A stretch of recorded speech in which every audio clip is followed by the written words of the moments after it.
Donc,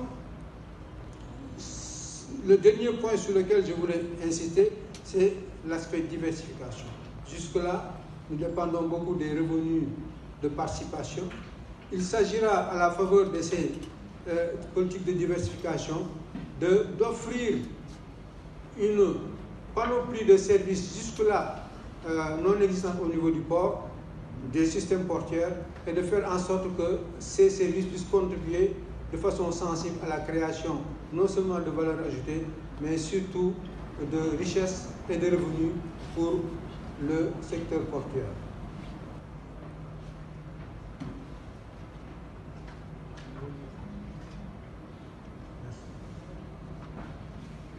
Le troisième axe sur lequel nous avons insisté, c'est la valorisation du capital humain.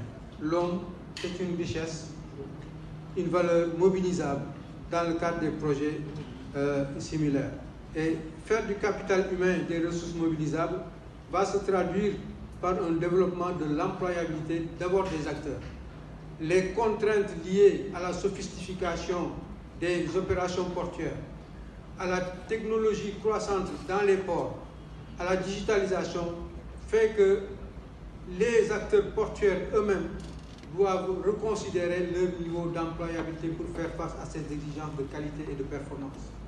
À côté des acteurs, les offres de formation, les rubans pédagogiques méritent d'être adaptés à la demande du secteur portuaire, pas seulement dans le sens de la formation des opérateurs de terminaux ou des agents chargés des missions régaliennes au niveau du port, mais des activités qui touchent le port, telles que les activités extractives, les activités minières, les activités de logistique pétrolière, les activités liées à la conduite des engins navals dans les circonscriptions portuaires, les trafics de servitudes.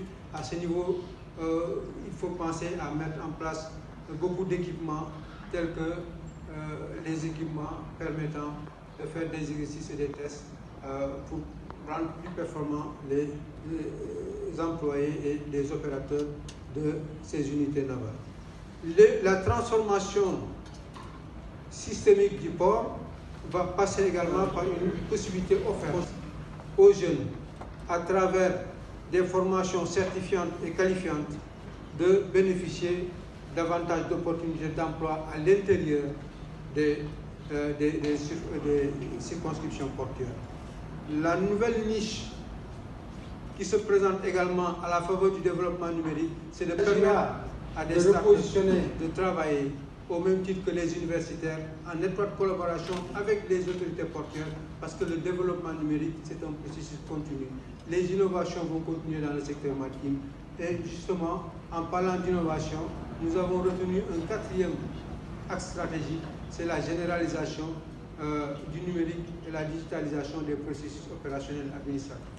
Ceci constitue un vecteur sur le plan spatial qui va nous conduire à envisager le port